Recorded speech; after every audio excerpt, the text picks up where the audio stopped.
নমস্কাৰ মই নৱজিত এটা গুৰুত্বপূৰ্ণ ভিডিঅ লৈছো এলপিবিৰ 5550টা পদৰ যেটো ভেৰিফিকেশন লিষ্ট 18 মাৰ্চ তাৰিখে প্ৰকাশ কৰিছে আপোনালোকে নিশ্চয় জানে আজি সকলে খবৰটো পাওঁতে তেওঁলোকে ইতিমধ্যে এই ভিডিঅটো যোগে জানিব পাৰিব আৰু এই যেটো ভেৰিফিকেশন লিষ্ট এই ভেৰিফিকেশন লিষ্টত বহুতৰে নাম নাই বহুতৰে নাম আছে এতিয়া 4000 প্ৰাৰ্থীৰ নাম ইজিৰিয়াত আছে বাকি সকলৰ নাই যেটো পোষ্ট আছিল 5550টা পদ আৰু ইতিমধ্যে আপোনালোকে জানে যে ডেট উল্লেখ কৰিছে ভেৰিফিকেশন লিষ্টৰ আপোনালোকে জানে যে 20 মাৰ্চ তাৰিখৰ পৰা যেটো ভেৰিফিকেশন হ'ব 29 মাৰ্চ তাৰিখলৈকে ফাৰ্স্ট ফেজৰ ভেৰিফিকেশন হ'ব আৰু সেকেন্ড ফেজৰ ভেৰিফিকেশনটো যেটো আপোনালোকে জানে যে 1 এপ্ৰিল তাৰিখৰ পৰা 11 এপ্ৰিল তাৰিখলৈকে যেটো দিয়া হৈছে আৰু তাৰ কাৰণে ইতিমধ্যে ভেৰিফিকেশন লিষ্টটো পাবলিশ কৰা নাই সেকেন্ড ফেজৰ যেটো 1 এপ্ৰিল তাৰিখৰ পৰা 11 এপ্ৰিল তাৰিখলৈকে যেটো ভেৰিফিকেশন হ'ব তাৰ লিষ্টটো পাবলিশ কৰা নাই তাতো হয়তো সমান সংখ্যক প্ৰাৰ্থী থাকিব পাৰে ইয়াত 4000 তাতো 4000 হ'ব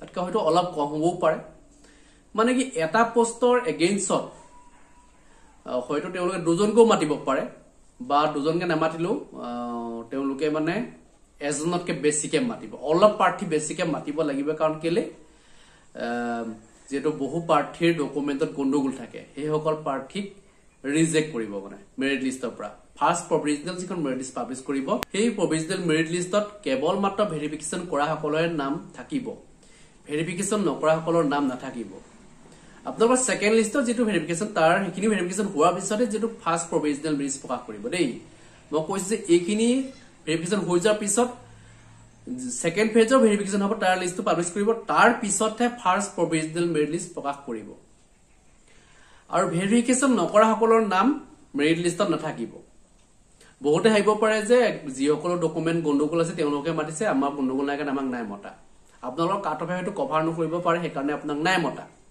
না এটা কাট অফ তেওঁলোকে ঠিক কৰি দিয়ে যে ইমান কাট অফলৈকে নামিব পাৰে সেই কাট অফৰ ভিতৰত যদি আপুনি সোমাই আছে তেতিয়া হলে আপোনাৰ নাম আহিব যদি আপোনাৰকে ধৰক এটা আপোনাৰ নম্বৰ বেছি আছিল আপোনাৰকে কম নম্বৰ থকা প্ৰাৰ্থীৰ নাম আহি গৈছে আহিবও পাৰে একাংশ প্ৰাৰ্থীক হয়তো বঞ্চিত কৰিব হি সকল প্ৰাৰ্থীৰ ক্ষেত্ৰত মই কবলৈ নাযাওঁ কাৰণ আকৌ হেতুলৈ বিতৰ্ক হ'ব কিবা কিবি হ'ব এইবিলাক কবলৈ নাযাওঁ কিন্তু কথা হল যে সেকেন্ড লিষ্টটো পাবলিশ হলে আপোনালোকে ওয়েট কৰক সেকেন্ড লিষ্টটো যেটো ওলাব খুব সোনকালে ওলাব সেকেন্ড ফেজৰ যেটো ভেৰিফিকেশন হ'ব হেতু ওলাব তাৰ পিছত আপোনালোকৰ যিখিনি ডকুমেন্টে ধক গণ্ডগোল আছে তেওঁলোকক হয়তো ৰিজেক্ট কৰিব আৰু যিসকলক গণ্ডগোল নাই তেওঁলোকক ৰাখিব এটা গণ্ডগোল কোন সকলে হয়তো কৰিব পাৰে মানে কিছুমান ধৰক এটা ভুৱা ডকুমেন্ট তেওঁলোকে সাবমিট কৰিব পাৰে সেই ডকুমেন্টখিনি চাব যদি ৰিয়েল হয় তেতিয়া হল তেওঁৰ নাম ৰাখিব আৰু যিসকলৰ ধৰক এতিয়া এনসিসি আছিল এনসিসি সাৰ্টিফিকেট বি সাৰ্টিফিকেট কাৰবাৰ স্পৰ্টছ সাৰ্টিফিকেট আছিল কাৰবাৰ কালচাৰেল সাৰ্টিফিকেট আছিল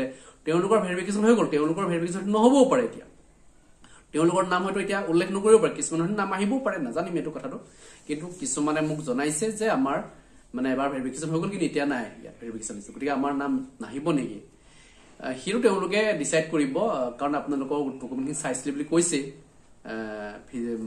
ফিজিক্যাল যেটো ভেৰিফিকেশন আপোনালোকৰ হৈছে বুলি কৈছে গতিকে আকৌ হয়তো নকৰাবও পাৰে হয়তো সেকেন্ড ফেজৰ লিষ্টত হয়তো আপোনালোকৰ নাম থাকিবও পাৰে ফাৰ্স্ট ফেজত হয়তো নাৰাখিবও পাৰে কাৰণ এবাৰ আপোনালোকৰ অলৰেডি হৈ গৈছে ভেৰিফিকেশন আকৌ তেওঁলোকে মাতি পেলাই কাম বহাব নহয়তো নিবিচাৰিব পাৰে হয়তো লাষ্ট পৰ্যায়ত হয়তো মাতিবও পাৰে এতিয়া বৰ্তমান সময়ত আপোনালোকে ধৈৰ্য ধৰক আৰু যিসকলৰ ধৰক এতিয়া কথা হল যে যিসকলৰ ভেৰিফিকেশনত নাম অহা নাই তেওঁলোকে চিন্তা কৰিব নালাগে সেকেন্ড ফেজৰ ভেৰিফিকেশন লিষ্টলে WhatsApp আৰু তাৰ পিছত যদি আপোনাৰ নাম নাহে জানিব যে আপোনাৰ আৰু চাকৰি পোৱাৰ সম্ভাৱনা নাই হেতুৱে আৰু বেলেগ কবলগীয়া নাথাকে বহুতেই ধৰক বিশ্বাস নকৰে আগৰ এটা ভিডিঅত মই কৈছিলো যে মাৰ্চ মাহতে ভেৰিফিকেশন লিষ্ট পাবলিশ কৰিব বুলি কৈছিলো কিন্তু বহুতে বিশ্বাস নকৰে ইনে কৈছে বুলি ভাবে বহুতে এনেকুৱা থাকেতো বহুতে কমেন্ট কৰে আপুনি মিছা কথাই কয় বুলি কয় কিন্তু লাষ্টত গৈ পেলাই আকৌ মুটে হসা হয়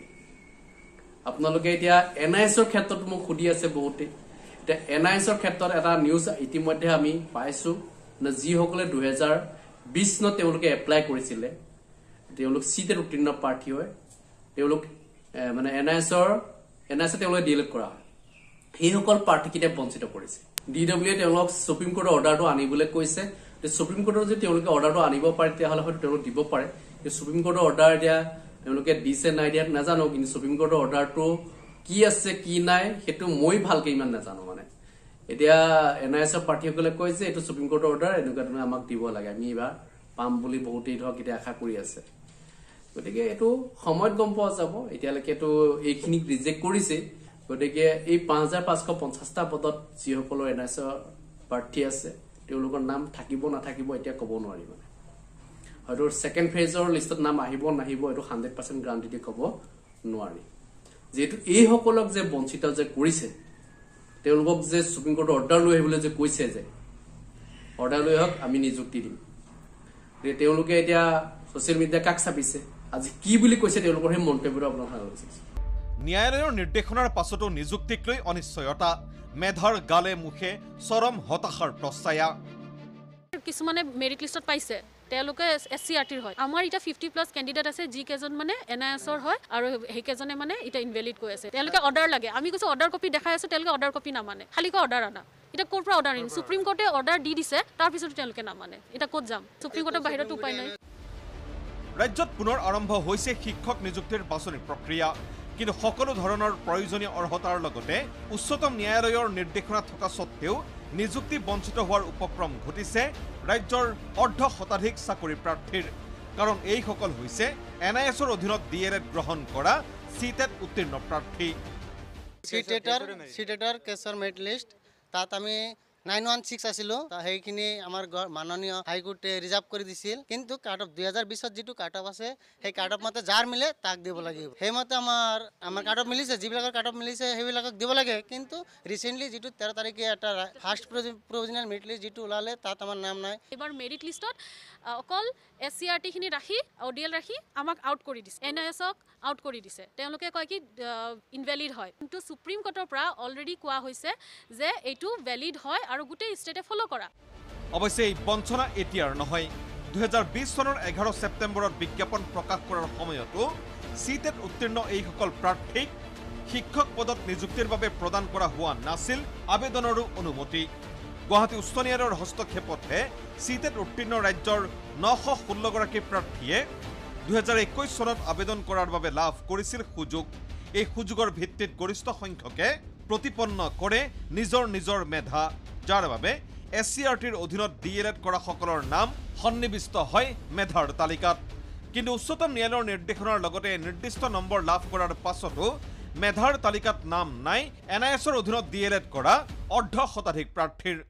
তেওঁলোকে NCT গাইডলাইনটো ফলো কৰা, তেওঁলোকে কয় কি এইটো এতিয়ালৈ অৰ্ডাৰ অহা নাই, কিন্তু NCT অলৰেডি কৈছে যে আপোনালোকৰ অৰ্ডাৰ আহিছে, আপোনালোকে গোটেই ষ্টেটক দি দিছে যে ফলো কৰা, আপোনাক মই দি দিম, গোটেই ষ্টেটক ফলো কৰিব দিছে। তেওঁলোকে এতিয়ালৈ ফলো কৰা নাই। 18 মাহ হ'লেও এইটো 24 মান্থছৰ দৰেই ভেলিড হয়। সেইটো কোৱাৰ পিছত তেওঁলোকে ইনভেলিড কৰোঁতে আউট কৰি দিল, কিন্তু এতিয়া যে সুপ্ৰিম কোৰ্টে ভেলিড ক'ব দিছে, ভেলিড কৰিব দিছে গোটেই অল অভাৰ ইণ্ডিয়া, তেওঁলোকে ভেলিড কৰা নাই। আৰু এই সম্পৰ্কীয় অভিযোগ দাখিল কৰিবলৈ গৈয়েই প্ৰাথমিক শিক্ষা সঞ্চালকালয়ত বিষয়াৰ দ্বাৰা দুৰ্ব্যৱহাৰৰ সন্মুখীন হ'ল এইসকল মেধা।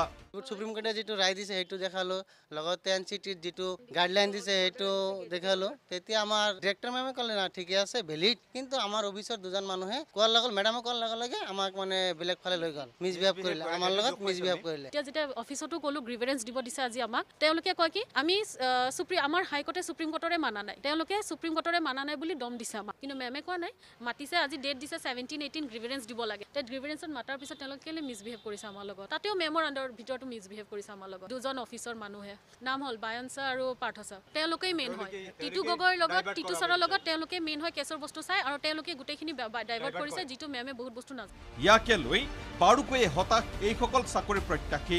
কাৰণ NCTৰ নিৰ্দেশৰ ভিত্তিতেই NISৰ অধীনত DLED কৰা সকলে দেশৰ অন্য ৰাজ্যত লাভ কৰে নিযুক্তি, অসমতহে চলে হিনদেৰী।